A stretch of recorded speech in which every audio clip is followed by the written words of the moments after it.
భక్తి టీవీ ప్రేక్షకులకు నమస్కారం. రుద్రాక్షలు సందేహాలు కార్యక్రమానికి స్వాగతం. ఈనాటి మన కార్యక్రమంలో మనతో పాటు ఉన్నారు ప్రముఖ రుద్రాక్ష నిపుణులు, వేదగణిత శాస్త్రవేత్త, ఎన్నో జాతీయ అంతర్జాతీయ అవార్డుల గ్రహీత డాక్టర్ పాండురంగరావు గారు.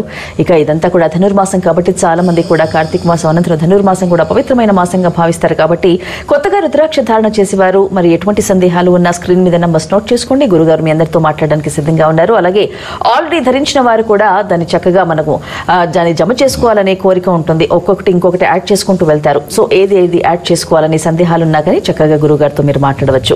ప్రస్తుతం స్టూడియోలో ఉన్నారు గురుగారు, మాట్లాడే ప్రయత్నం చేద్దాం. ఓం నమః శివాయ. ఓం నమః శివాయ. ఏం చెప్పుకుందాం గురుగారు ఈరోజు? ఎప్పటిలాగే చిన్న కథ చెప్పుకొని కార్యక్రమంలోకి వెళదాం. ఓకే. ఒక పాత రోజుల్లో కథ, రాజుల కాలం, అవి మనం ఎక్కువ చెప్పుకుంటుంటాం కూడా. సరే, మా పిల్లలకి అలాంటివి ఇష్టం. అంటే అవి ఎందుకంటే ఇప్పుడున్న పరిస్థితుల్లో ఈ టీవీలు, ఫోన్లు, స్మార్ట్ ఫోన్లు అన్నీ వచ్చేసినాయి. ఎక్కడ ఆలోచించే పరిస్థితికి పిల్లలకి లేదు. మా రోజుల్లో, అప్పుడు పాత రోజుల్లో ఎలా ఉండేవి అంటే ఏదన్నా కథలు పుస్తకాల్లో చదువుకోవడం, నవల్స్ చదువుకోవడం, డిటెక్టివ్ నవల్స్ చదువుకోవడం, చందమామ బాలమిత్రులు చదువుకోవడం, ఇలా అయితే పురాణాలకు సంబంధించి ఈ చదువుతున్నప్పుడు ఏముంటుందంటే, ఇప్పుడు రాజు గుర్రం మీద వెళుతున్నాడు అని అక్కడ రాసి ఉంటుంది. అది ఊహించుకుంటారు పిల్లలు, గుర్రం మీద వెళుతున్నాడు. ఎందుకంటే ఆ విజువలైజేషన్ వాళ్ళకి మామూలుగా చూస్తే వేరు, చదివితే వేరు. చదివితే గుర్రం మీద వెళుతున్నాడు అనేది మైండ్ ఊహించుకుంటుంది. డైరెక్ట్గా చూస్తే ఇంకేం ఊహుంటుందంటే ఆలోచనలు చచ్చిపోతాయి. ఇప్పుడు సృజనాత్మకత అనేది లేకుండా పోతుంది.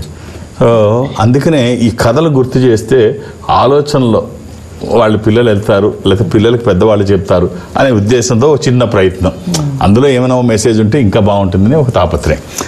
సరే, ఆ పాత రోజుల్లో రాజుగారు మారు వేషంలో నగరాన్ని అంటే ప్రజలు ఎలా ఉన్నారు చూడడం రాజులకు ఆ రోజుల్లో అలవాటు. మంత్రి గారు, రాజుగారు కానీ, రాజుగారు ఒక్కడే కానీ మారు వేషంలో వెళ్ళడం.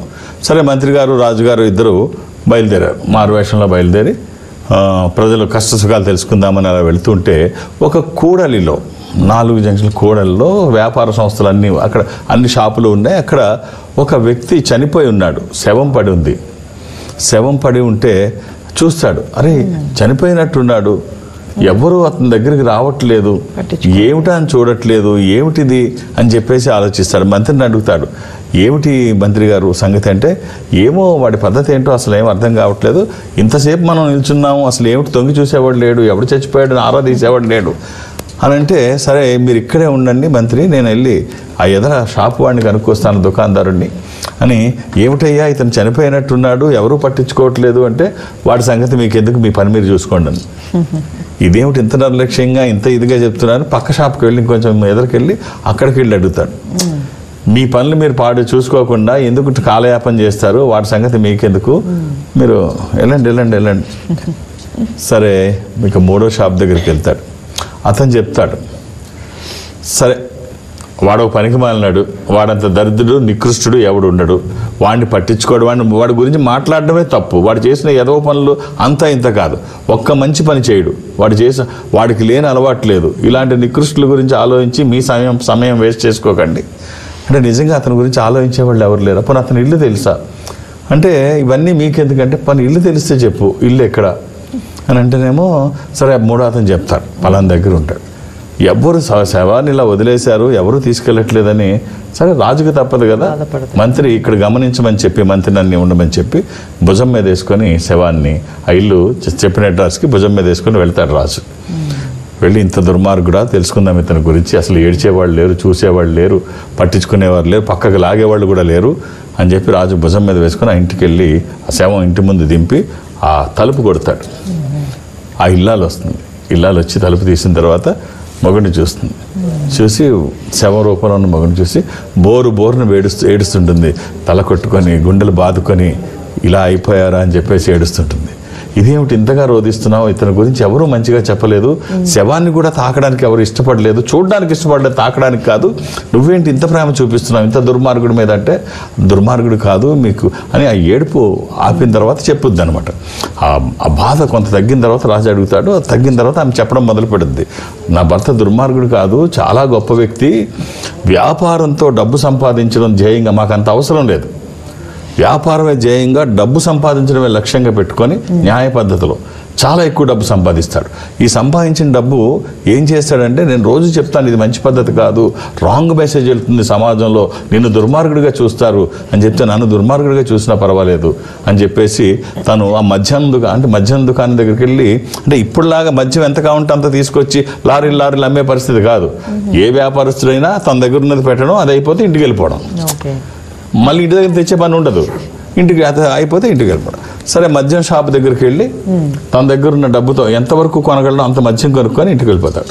ఇంటికి వెళ్ళి ఇంత తాగుతాడని చెప్పి చుట్టుపక్కల వాళ్ళు ఇంత మద్యం తాగుతాడు ఇటు రోజు. తర్వాత అక్కడ వేశ్యాగృహం ఒకటి ఉంటుంది, ఆ వేశ్య ఇంటికి వెళ్తుంటాడు. వెళ్ళి ఇది దినచర్య, రోజు వేసి దగ్గరికి వెళ్ళడం, రోజు మద్యం సీసాలు కొనుక్కొని వెళ్ళడం, ఇవన్నీ చూసిన ప్రజలు అసలు ఒక్కరోజు కూడా వీడి గ్యాప్ ఇవ్వడా అని చెప్పేసి వీడి మీద చిరాకు పడడం.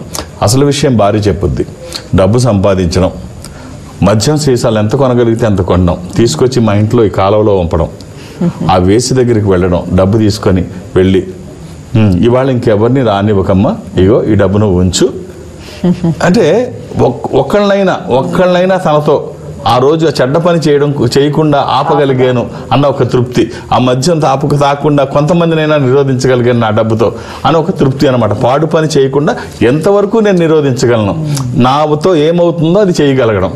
సో ఇది నీ వరకు బాగానే ఉంటుంది, జనం మాత్రం నిన్ను చేదరించుకుంటారు, నీ ముఖం కూడా చూడరు, చస్తే నీ దరిదాపులకి రారు అని నేను చెప్తూనే ఉన్నాను.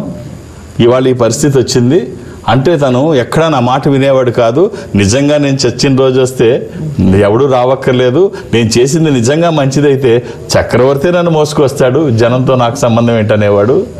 అంటే అప్పుడు రాజు ఉలిక్కిపడి, అవునమ్మా, ఈ రాజ్యానికి చక్రవర్తి నేనే, రాజుని నేనే, ఈ మహాసామ్రాజ్యానికి నేనే అధిపతి, ఇది చూసి నేనే తీసుకొచ్చాను అంటే. ఇప్పుడు మనకి ఏం చెప్తోంది అంటే ఈ కథ, నీకు మంచిది అనుకుంటే చెయ్యి, పరమేశ్వరుడు గుర్తిస్తాడు, దేవుడు గుర్తిస్తాడు.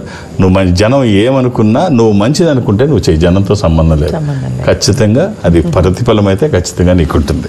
రైట్. ఇప్పుడు కొన్ని సొసైటీ కోసం చేయాల్సి ఉంటుంది కదా గురుగారు, అవి ఎలా మరి వాళ్ళని దృష్టిలో పెట్టుకొని బతకాల్సి వస్తుంటుంది కదా. సమాజం గురించి అంటే కొన్ని అన్నీ అక్కర్లేదు. సమాజం ఎలా ఉంటుందంటే, మనం నవ్వితే ఏడుస్తుంది, మనం ఏడిస్తే నవ్వుతుంది. ఆ సమాజాన్ని ఎంతవరకు మనం తీసుకోవాలి అంతవరకే. మనం సమాజంలో భాగం మాత్రమే, మనమే సమాజం కాదు. సమాజం యాక్సెప్ట్ చేసే కొన్ని ఉంటుంది, సమాజం యాక్సెప్ట్ చేయని కొన్ని ఉంటాయి. అందుకనే దేనికి ఎప్పుడు ఎలా మెలగాలో అవి ఆ రకంగా గుర్తించి మెలగలిగిన వాడే గొప్ప. అంటే తానొవ్వక అన్యులు నొప్పించక తానొవ్వక తప్పించి తిరుగువాడు ధన్యుడు సుమతి అంటాడు సుమతికారుడు. ఎప్పటికేది అవసరమో, ఎప్పటికెయ్యేది ప్రస్తుత అప్పటికా మాటలాడి అన్యులు మనలో నొప్పింపక తానొవ్వక తప్పించుకు తిరుగువాడు ధన్యుడు సుమతి. సో కాబట్టి సమాజం ఏది కోరుకుంటుందో అది నటించడం అంటే ఇప్పుడున్న పరిస్థితుల్లో. పాత రోజుల్లో లాగా సమాజంతో నాకు సంబంధం లేదు, నేను వేసి ఇంటికి వెళ్తాను, నేను మందు బాటిల్సుకొని, ఇప్పుడు సమాజం యాక్సెప్ట్ చేయదు. అవును. రైట్ గురుగారు, బాగుంది స్టోరీ. కాల్స్ చూద్దాం. హలో, నమస్కారం సార్. నమస్కారం అండి, మీ పేరు? ఈశ్వరరావు మేడం, నేను విశాఖపట్నం నుంచి మాట్లాడుతున్నా. మాట్లాడండి గురుగారితో. ఓం నమ శివాయ అండి. ఓం నమస్తే గురుగారు, ఎలా ఉన్నారు? బాగున్నాను sir. Date of birth? Sir మా అబ్బాయి date of birth sir 22 January 2004. 22 January 2004. Sorry sir, 2002. 2002 sir. ఎంతమంది పిల్లలండి? సార్ బాబు పాప సార్. మంగళవారం పుట్టినట్టు తెలుసా అండి? సార్ రాత్రి 11 గంటలకు సార్. మంగళవారం నాడు రాత్రి. సార్ ఏం చదువుతున్నాడు అబ్బాయి? సార్ బీటెక్ అయిపోయింది సార్, ఇప్పుడు కాంపిటేటివ్కి ప్రిపేర్ అవుతున్నాడు. కాంపిటేటివ్కి దేనికి పంపిస్తున్నారు? ఇది అష్టమి శుక్లపక్షము శుద్ధ. ఏ కాంపిటేటివ్? నేషనల్ కాంపిటేటివా, స్టేట్ కాంపిటేటివా? State competitive sir. Right. Group 1, group 2 గ్రూప్స్కి. సార్ ఇది అష్టమి శుక్లపక్షము శుద్ధ అష్టమి, ఇది మీన రాశి. ఈ అబ్బాయికి మీరు ఇవ్వాల్సిన రుద్రాక్ష త్రయోదశి 13 ముఖములు కలిగిన ఈ రుద్రాక్ష ఇంద్ర రుద్రాక్ష, రూలింగ్ రుద్రాక్ష, కమాండింగ్ రుద్రాక్ష. అనుకున్నది సాధించడానికి, సంకల్పం సిద్ధించడానికి, కోర్కెల సాఫల్యం కోసం జాతకపరంగా అవసరమైంది కూడా త్రయోదశి అంటే 13. అది కుదరకపోతే అష్టముఖి సింపుల్ రుద్రాక్ష ఇది కూడా వేయచ్చు. గణపతి స్వరూపము ఆటంకాలు లేకుండా ముందుకు వెళ్ళడానికి. ఆల్ ది బెస్ట్ అండి. ఓకే, మరో కాల్ చూద్దాం. హలో హలో గురుగారు, ఇప్పుడు కొన్ని అన్నారు మీరు, కొన్ని రాశులు ఉంటాయి, కన్యా రాశి కానీ కొన్ని మీనరాశి కానీ కొన్ని శని పీరియడ్లో ఉంటూ ఉంటాయి. సో ఈ శని పీరియడ్లో ఉన్నప్పుడు కొంచెం చిక్కులు బాధలు కూడా అనుభవిస్తూ ఉంటారు. సో ఆ టైంలో వాళ్ళు ఎటువంటి రుద్రాక్షలు ధారిస్తే మంచిది అంటారు అసలు? ఈశ్వరుడు ఐశ్వర్యానికే కాదు గ్రహాలకి కూడా అధిపతి. గ్రహపరమైన దోషాలున్న ఇమీడియట్ రెమెడీ. అందుకనే జాతకపరమైన అవగాహన ఉంటే అంటే జనరల్గా అందరికీ అవగాహన ఉండదు. అందుకనే మా బోటి వాడు అవసరం ఉంటుంది. మా బోటి వాళ్ళ దగ్గరికి వెళితే జాతకపరంగా ఏది అవసరమో అది తెలియజేస్తారు. వేసుకుంటే దాంట్లోంచి రెమెడీ అంటే మనకి ఫిజికల్గా ఏదైనా ప్రాబ్లం ఉన్నప్పుడు, సపోజ్ హెడేక్ వచ్చింది, హెడేక్ వస్తే ఒక పెయిన్ కిల్లర్ వేసుకుంటాం, అది రెమెడీ. సో అలాగే గ్రహపరమైన ఏమైనా దోషాలు ఇప్పుడు మనం అనుకున్నట్టు ఆయా పీరియడ్లో గ్రహపరమైన దోషాలు ఏమైనా ఉన్నప్పుడు రుద్రాక్ష స్వయం ఈశ్వర స్వరూపము. ఈశ్వరుడే గ్రహాలకి అధిపతి కావున ఆయన స్వరూపమే రుద్రాక్ష. అది ఇమీడియట్ రెమెడీ. అది తెలుసుకొని కరెక్ట్గా వేసుకోగలిగితే సరే. ఈ మధ్య ఆ రెమెడీలు వీళ్ళకి బాగా ఉపయోగపడేటట్టు చూసుకుంటున్నారు తప్ప చెప్పేవాళ్ళకి వాళ్ళకి ఉపయోగపడేటట్టు సమాజం అలా అయిపోయింది. దేవుడి గుడికి వెళ్ళి కొబ్బరికాయ కొట్టేవాడు కూడా ఇటు ఎక్కువ పగిలేటట్టు ప్రాక్టీస్గా కొట్టుకుంటున్నాడు. అలాగే అక్కడికి వెళితే మాబోటి వాళ్ళ దగ్గరికి వస్తే మాకు అనుకూలంగా మాట్లాడడం అని ఎందుకు అనుకుంటున్నారు? అది వీళ్ళు అలాగే చెయ్యొచ్చు, కానీ మరీ దారుణం. అసలు ఎలా ఉందంటే వాళ్ళు ఏమైపోయినా పర్వాలేదు, వీళ్ళు బాగుంటే చాలు, దానికోసం ఏమైనా చెప్పేస్తారు. ఈ మధ్య మనం జమ్స్ గురించి మాట్లాడదాం వీలైతే ఆఖరిలో. కాబట్టి ఇది రెమెడీ తెలుసుకొని వేసుకుంటే బాగుంటుంది. రైట్ గురుగారు, మరో కాల్ చూద్దాం. హలో హలో హలో నమస్తే అండి. నమస్తే అండి, మీ పేరు? శేషు. మాట్లాడండి గురుగారితో. శేషు గారు. శేషు గారు నమస్తే. ఓం నమ శివ. ఎలా ఉన్నారు? నీరసంగా శేషు గారు. 15/6/1985 అండి. అవునండి, 85. ఏం చేస్తున్నారు శేషు గారు? శనివారం పుట్టినట్టు తెలుసా మీరు? సాటర్డే. అవును సార్. ఏం చేస్తున్నారు? కన్స్ట్రక్షన్ లోకి వెళ్దాం అనుకుంటారు. బిజినెస్ ఎట్లా ఉంటుంది? కన్స్ట్రక్షన్ లోనా? అవును సార్. కన్స్ట్రక్షన్ లో ఎలా ఉంటుంది, తర్వాత రియల్ ఎస్టేట్ లో ఎలా ఉంటుంది, దీంట్లో ఎలా ఉంటుంది, అలా ఏమీ అడగొద్దు ఎవరిని కూడా. మీరు ఏది ఇష్టపడతారు, మీకు ఎందులో అనుభవం ఉంది, మీకున్న ఫినాన్షియల్ దేనికి సపోర్ట్ చేస్తుంది, మీరున్న ప్రదేశంలో ఏం వ్యాపారం చేయడానికి అవకాశం ఉంటుంది తెలుసుకోక అది లేకుండా ఎవరో నాబోటి వాడు తెలుసో తెలియకుండా నువ్వు ఈ వ్యాపారం చేస్తే బాగుంటుంది అనుకుంటే అలా ఎవరన్నా చెప్తే అది తప్పు. మీరేం కోరుకోవాలంటే మీకు తెలిసిన దాంట్లో రాణించాలని భగవంతుని కోరుకోవాలి. మీకు తెలియని దాంట్లో వేలు పెట్టి నలగొట్టుకోవడం కాదు. మీరు ఏది ఇష్టపూర్వకంగా చేయగలరు, మీరు చేయడానికి ఏ పరిస్థితులు అనుకూలంగా ఉన్నాయి, దేనికి మీకు ఆర్థికంగా సపోర్ట్ ఉంది, ఇవన్నీ చూసుకొని మీరు వ్యాపారంలో దిగండి. అదే మీకు రాణించడం అనేది. అదే అవకాశాలు వ్యతిరేకంగా ఉన్నప్పుడు అది రాణించదు, అనుకూలంగా ఉన్నవి మాత్రమే రాణిస్తాయి. కాబట్టి ఇలాంటి ప్రశ్నలు చాలామంది తెలియకుండా వేస్తారు. ఎదరవాళ్ళకి అవకాశం ఇస్తారు, వాళ్ళు అందిపుచ్చుకుంటారు. ఎదరవాడు ఏమైపోయినా నేను ఒకసారి అంటే 10 రకాల ఎగ్జాంపుల్స్ నేను చెప్పను, కానీ ఇంతకుముందు చెప్పిందే మళ్ళీ చెప్తాను. అంటే ఒక బాగా హైదరాబాద్లోనే ఐరన్ అండ్ ఇది సిమెంట్ అండ్ ఐరన్ చాలా ట్రేడింగ్, చాలా పెద్ద స్థాయిలో, పేరు చెప్పమంటే చెప్తాను కానీ పెద్ద స్థాయిలో, చాలా పెద్ద స్థాయిలో, మామూలుగా చేసేవాడు కాదు ఆయన. 7-8 foreign cars business, 7-8 foreign cars ఇంట్లో, పెద్ద బంగ్లా జూబ్లీహిల్స్లో.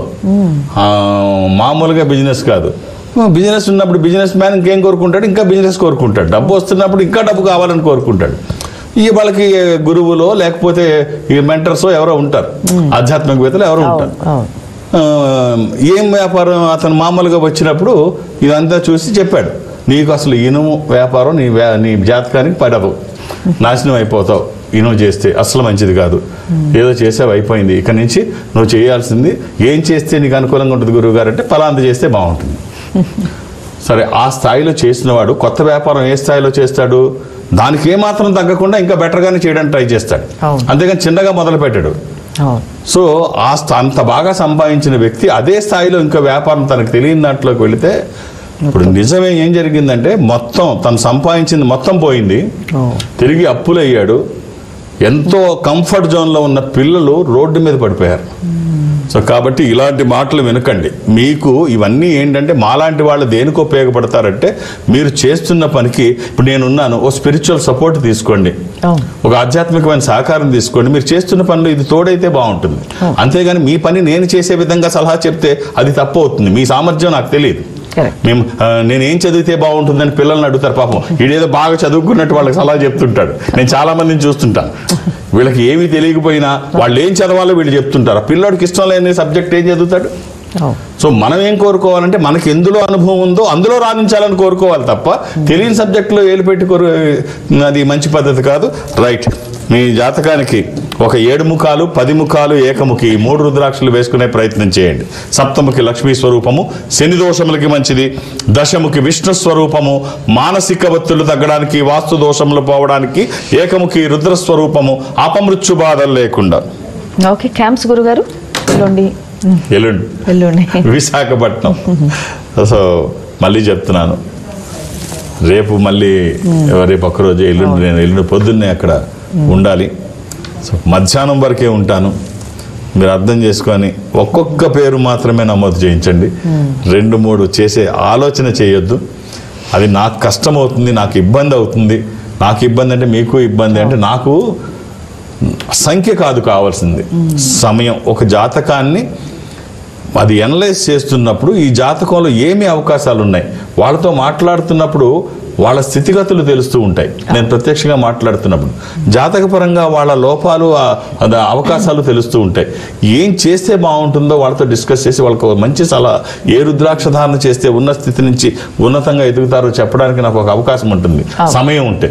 ఆ సమయం లేకుండా మీరు ఒక్కొక్కరు 2-3 పేర్లు పెట్టి అక్కడ, అప్పుడు మంది ఎక్కువైతే మజ్జిగ పలచబడుతుంది అని. సో అది నాకు సంఖ్య కాదు కావాల్సింది, సమయం. అర్థం చేసుకోండి. మీరు అలా అడావిడిగా చెప్తే, నేను అడావిడిగా అయితే నేను చూడను, అవసరమైతే అక్కడికి ఆపేస్తాను, అంతేగాని తప్పు చేయడానికి అయితే ప్రయత్నం, అంటే తప్పు in the sense wrong message వెళ్ళొచ్చు ఒక్కోసారి, అది వాళ్ళ జీవితం మీద పడవచ్చు.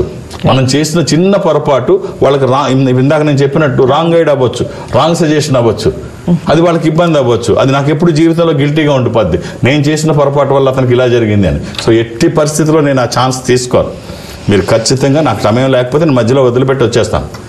కాబట్టి మీరు అలా కాకుండా మిగిలిన వాళ్ళకి అవకాశం ఇవ్వండి. ఒక్కొక్క పేరు మాత్రమే నమోదు చేయించండి, 2-3 చేయించకండి. అలాగే హైదరాబాద్లో నన్ను కలవడానికి నేను ఎవరికి ఈ అపాయింట్మెంట్స్ ఇవ్వను, ఏ అపాయింట్మెంట్స్ అవసరం లేదు నన్ను కలవడానికి, ఏ రికమెండేషన్స్ అక్కర్లా, పలానా ఆయన పంపించాడు, ఇవన్నీ ఏమీ అవసరంలా. మీరు ఎవరైనా నాకు సంబంధం లేదు, మీ వ్యక్తిగత స్థాయి నాకు సంబంధం లేదు, మీ జాతకపరమైన సమస్యలు మాత్రమే నేను చూస్తాను. సో కాబట్టి నన్ను కలవడానికి అపాయింట్మెంట్స్ అవసరం లేదు, నేను ఉన్నప్పుడు వస్తే చూసేస్తాను. అలాగే దూర ప్రాంతాల నుంచి కూడా ఇంత దూరం రావాల్సిన అవసరం లేదు. ఈ సంస్థ అన్ని చోట్ల ఉంటుంది. నేను దక్షిణ భారతదేశం నేను అటెండ్ అవుతాను, సౌత్ ఇండియా. ఈ సౌత్ ఇండియాలో ఈ సంస్థకి దగ్గరగా మీరు ఎక్కడైనా, అంటే అది చెన్నై, బెంగళూరు, విశాఖపట్నం, విజయవాడ, తిరుపతి, రాజమండ్రి, శ్రీశైలం, వేములవాడ, కాళహస్తి, ఇలా ఎక్కడైనా సరే మీరు దగ్గరగా ఉంటే అక్కడికి వెళితే ఒక స్పెషల్ స్క్రీన్ ముందు అటు మీరు ఇటు నేను ఎదురు బదురుగా కూర్చొని మాట్లాడుకునేటట్టు ఉంటుంది. అంటే చాలా సింపుల్. మీరు రాజమండ్రి ఆఫీస్కి వెళ్ళారనుకోండి, నేను ఉండక్కర్లేదు, వాళ్ళు చక్కగా నాతో మాట్లాడించే ప్రయత్నం చేస్తారు. నేను కూడా మాట్లాడడానికి సమయం తీసుకుంటాను, ఎందుకంటే అక్కడ వరకు వెళ్లకుండా వాళ్ళు ఇక్కడి వరకు రాకుండా ఓ మధ్యస్థంగా ఒక ప్లాట్ఫామ్ ఏర్పడింది. సో క్లియర్గా మాట్లాడుకునే అవకాశం ఉంది, కాబట్టి ప్రయత్నం చేద్దాం అనే ఇది నేను ఉంటాను. సో ఆ రకంగా నాతో మాట్లాడినా, డైరెక్ట్గా హైదరాబాద్ వచ్చి నన్ను కలిసిన ఒక్క డేట్ ఆఫ్ బర్త్ చూసే అవకాశం ఉంటుంది. మళ్ళీ చెప్తున్నాను, ఎల్లుండి నేను అక్కడ ఉంటాను, విశాఖపట్నం. ఒక్కొక్క పేరు మాత్రమే నమోదు చేయించాను. ఓకే, ఇక్కడ మనం ఇందాక మాట్లాడుకున్నట్టు ఏదైనా పని చేసేవాళ్ళని చేసుకొని ఇవ్వక మధ్యలో దూరి సలహాలు ఇస్తూ ఉంటారు, చెడగొడుతూ ఉంటారు. అవును, మనకంటారు తా చెడ్డ కోతి వనమంతా చేర్చిందని. తినలేని ఏంటది కూసేగాడిది వచ్చి మేసేగాడిని జడగొట్టిందని. ఈ టైప్ చాలా మంది ఉంటారు. వీళ్ళు పని చేయరు, ఎదరవాళ్ళని చేయనివారు, లేకపోతే వీళ్ళు సోమర్థనం ఇంకోటి కంటగట్టే ప్రయత్నం చేస్తూ ఉంటారు. ఒక ఊర్లో ఒక రైతు తనకున్న చిన్న ఏదో ఒక ఎకరం పొలంలో, చిన్న రైతు ఒక ఎకరం పొలంలో చిన్న పూరి గుడిసే, చిన్న కుటుంబాన్ని ఆ ఎకరంతోనే ఏదో పోషించుకొని కూరగాయలు అవి ఇవి ఏవో పండించుకొని రోజు ఏదో చేస్తున్నాడు. సరే, అనుకోకుండా తన దగ్గర ఒక గుమ్మడికాయ పెద్దగా, ఊహించనంత పెద్దగా పెరిగిపోయింది, చాలా పెద్దగా. ఒక్కొక్కటి అలా జరుగుతూ ఉంటాయి, కొన్ని కాయలు అలాగే వస్తుంటాయి. బాగా పెద్దగా పెరిగింది. అది అక్కడ మట్టి మంచిది కావచ్చు, అతను ఆ విత్తనం గొప్పది కావచ్చు, అక్కడ ఎరువు అలా అంది ఉండవచ్చు, వాటర్ అలా ఏదో ఒకటి జరిగిపోయింది దానికి. అది కొంచెం అబ్నార్మల్గా వచ్చింది. అది చూసి కట్ చేసి చూసిన తర్వాత అందరికీ చూపించాడు, ఎంత బాగుందో చూడు, ఇలా వచ్చింది, నా పెరట్లో వచ్చింది, ఇంత బాగా వచ్చింది అని చెప్పి ఊరోళ్ళు అందరూ చూసి చాలా చాలా బాగుంది, ఇలాంటిది రాజుగారికి తీసుకెళ్ళిస్తే ఆయన చాలా ఆనందపడతాడు. ఎందుకంటే గుమ్మడికాయ కూర అంటే ఆయన మన రాజుగారికి చాలా ఇష్టమైన కూర. ఇంత మంచిది తీసుకెళ్ళి, ఇంత పెద్దది తీసుకెళ్తే ఆయన నిజంగా సంతోషిస్తాడంటే రైతు కూడా చాలా ఆనందపడతాడు. ఓహో, రాజుగారినే మెప్పించే స్థాయి నా పెరట్లో పోసిందా, కాసిందా, చక్కగా రాజుగారికి ఎంతో భక్తి శ్రద్ధలతో తీసుకొని వెళ్తాడు. మా రాజుకి ఇస్తాను నేను, నా చేతితో పండించానని. ఆ రైతు తీసుకెళ్ళి ఎంతో ఉత్సాహంగా రాజుకి ఇస్తే రాజు నిజంగా చూసి చాలా ఆనందపడతాడు. చాలా ఆనందపడి ఆ రైతు సిన్సియారిటీకి, తన భక్తికి, తన ఇదికి అన్ని చూసి ఆ గుమ్మడికాయ ఎత్తు బంగారం ఇచ్చి పంపిస్తాడు రైతుకి. ఇచ్చి పంపిస్తే రైతు చాలా ఆనందంగా ఇంటికి వచ్చి హ్యాపీగా ఉంటాడు. ఆ పక్కనున్నాడు పని పాట లేనాడు ఒకడు, సోమరిపోతు ఒకడు ఉంటాడు. మనం ఈ సింపుల్గా కొట్టేశాడు, వీడికంతా ఎక్కువ బంగారం మనం కొట్టేయాలి అని చెప్పి ఆలోచిస్తే ఏముందని చూస్తే ఇంట్లో ఒక ఎద్దు ఉంటుంది. ఆ ఎద్దు, వాళ్ళ ఇంట్లో ఉన్న ఎద్దు ఉంటుంది. ఆ ఎద్దుకి పని పాట ఏమి చెప్పకుండా రోజు 3 పూటల కావలసిన దానికంటే ఎక్కువ తిండి పెట్టడం. అది కొంతకాలానికి అర్థంగా పలిసింది, బాగా బరువుగా తయారైపోయింది, పెద్ద ఎద్దు తయారైంది. ఊళ్ళో వాళ్ళందరూ అబ్బా ఇంత ఎద్దుని మేము ఎక్కడ చూడలేదు, ఇంత పెద్దది మేము ఎక్కడ చూడలేదు అని అనడం మొదలెట్టారు. ఈ ఎద్దుని తీసుకొని రాజుగారి దగ్గరికి వెళ్ళాడు. రాజుగారి దగ్గరికి వెళ్ళి, మహారాజా ఇంత ఎద్దు అసలు మన రాజ్యంలోనే లేదు అని చెబితే, అప్పుడు రాజు అది చూస్తాడు, ఈడు పనికిరానాడు అని చెప్పి ఒరే పనికి మాలినాడా, గుర్తుపడతాడు. ఈ ఎద్దు అనేది పని చేయడానికి ఉందిరా, దాంతో పని చేయించుకోవాలి, నువ్వు పని చెయ్యవు, దాన్ని పని చేయకుండా చేసావు, అది ఇప్పుడు చూడు దాని పరిస్థితి, అడుగు వేయలేని పరిస్థితికి వచ్చింది, ఆ చెట్టు కోతి వనమంతా చెరిచిందని నువ్వు పాడవడమే కాకుండా శుభ్రంగా పని చేసుకునే ఎద్దుని కూడా నువ్వు పాడు చేసావు. నీ అత్యాశకి, నీ బద్ధకానికి అత్యాశ తోడైతే ఇలాగే ఏడుస్తుంది అని చెప్పి వీడికి 10 కొరడా దెబ్బలు కొట్టి 4 రోజులు జైల్లో వేయమన్నాడు. అంత ఎత్తు బంగారం కావాలంటే వీడికి ఎత్తు బంగారం పెద్దది చేశాడు కదా, ఇస్తాడు. సో కాబట్టి వీళ్ళు పని చేయరు, ఎదరవాళ్ళని పని చేయనివ్వరు, ఈ పని చేయని తత్వాన్ని ఇంకోళ్ళకి అంటగట్టడానికి ట్రై చేస్తారు. సో ఇలాంటి వాళ్ళతో జాగ్రత్త. చివరిగా రుద్రాజంశ ఒక నిమిషంలో చెప్పేసి. రుద్రాజంశ ఒక మంచి రాయి పెట్టుకోవాలనుకుంటే మీరు భారతదేశంలో ఈ సంస్థ ఎక్కడికి వెళ్ళినా బాగుంటుంది. వాళ్ళు చక్కగా కరెక్ట్ సజెషన్ ఇస్తారు. లేదు నేను పనికొస్తాను అనుకుంటే నన్ను అడిగినా నేను అడ్వైస్ చేస్తాను.